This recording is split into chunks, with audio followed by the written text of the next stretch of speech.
నిన్న పార్లమెంట్లో ఒక ప్రశ్నకు సమాధానం చెప్తూ కేంద్ర urban development and housing minister గారు ఇది పార్లమెంట్లో ఇచ్చినటువంటి సమాధానం. అయితే కేంద్ర మంత్రి గారు ఇచ్చే సమాధానంలో రాష్ట్ర ప్రభుత్వం రాతపూర్వకంగా కేంద్రానికి ఏదైతే చెప్పిందో రాష్ట్రం యొక్క మాటనే కేంద్రం పార్లమెంట్లో సమాధానం ఇవ్వడం జరుగుతుంది. రాష్ట్ర ప్రభుత్వం ఏ మాట అయితే చెప్తుందో ఆ మాటనే కేంద్ర ప్రభుత్వం పార్లమెంట్లో సమాధానం చెప్తుంది. అంటే ఈ మూసీ రివర్ డెవలప్మెంట్ పైన గౌరవనీయులు మా పార్లమెంట్ పార్టీ నాయకులు ఎంపీ గారు సురేష్ రెడ్డి గారు పార్లమెంట్లో క్వశ్చన్ వేశారు. పార్లమెంట్లో సురేష్ రెడ్డి గారు వేసినటువంటి క్వశ్చన్కు పార్లమెంట్లో సమాధానం చెప్పారు. సమాధానం ఏంటంటే ఆ సమాధానం చదివితే మీరు కూడా చూస్తారు. నేను I can read out and tell you. The state government has also informed that rules Telangana state right to fair compensation and transparency in land acquisition, rehabilitation and resettlement rules 2014 and the right to fair compensation and transparency in land acquisition, rehabilitation and resettlement act 2013 would be followed for resettlement of the affected households and land acquisition అని ఇందులో చెప్పారు. అంటే మేము 2013 భూసేకరణ చట్టాన్ని follow అవుతున్నాము, దాన్ని అమలు చేస్తున్నాము అని రాష్ట్ర ప్రభుత్వం చెప్పిందని ఇది పార్లమెంట్లో కేంద్ర ప్రభుత్వం చెప్పినటువంటి సమాధానం. ఇది కాపీ కూడా మీ అందరికీ ఇస్తాను. అంటే దీన్ని బట్టి ఏమర్థమవుతుంది? మూసీ రివర్ ఫ్రంట్ ప్రాజెక్టు పైన రాష్ట్ర ప్రభుత్వము వాస్తవాలను దాచిపెడతా ఉంది. పార్లమెంట్ను తప్పుదో పట్టించడం అనేది సిగ్గుచేటు.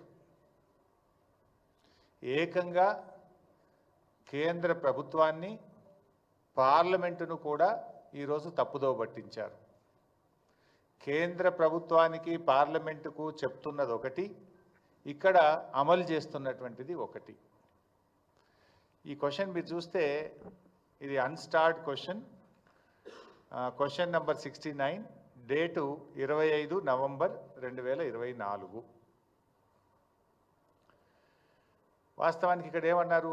2013 భూసేకరణ చట్టం అమలు చేస్తున్నాం. అయితే ఇలా నేను మీరు ఒక లైన్ చదివాను మీకు మీ నాలెడ్జ్ కోసము ప్రజల కోసం కూడా.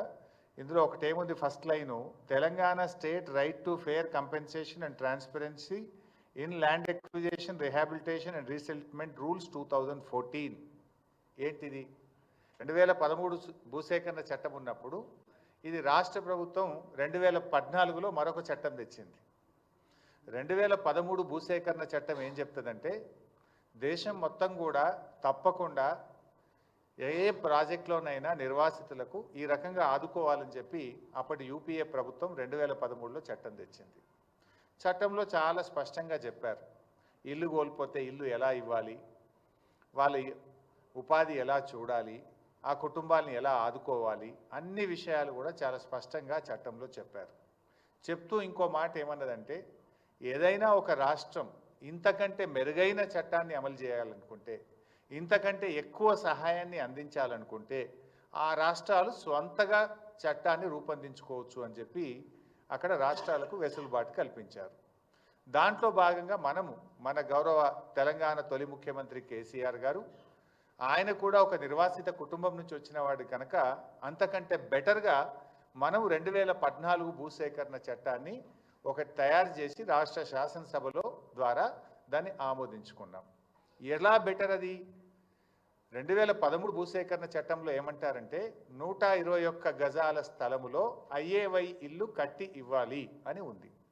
125 గజాల స్థలము ఐఏవై ఇల్లు.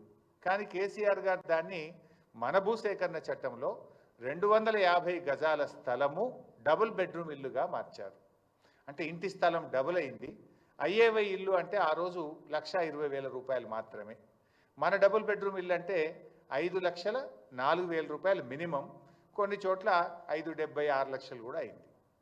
అంటే 1,30,000కు బదులు ఐఏవై ఇల్లు 5,04,000 ఇచ్చాం. 125 గజాలకు బదులు 250 గజాల స్థలం ఇచ్చాం.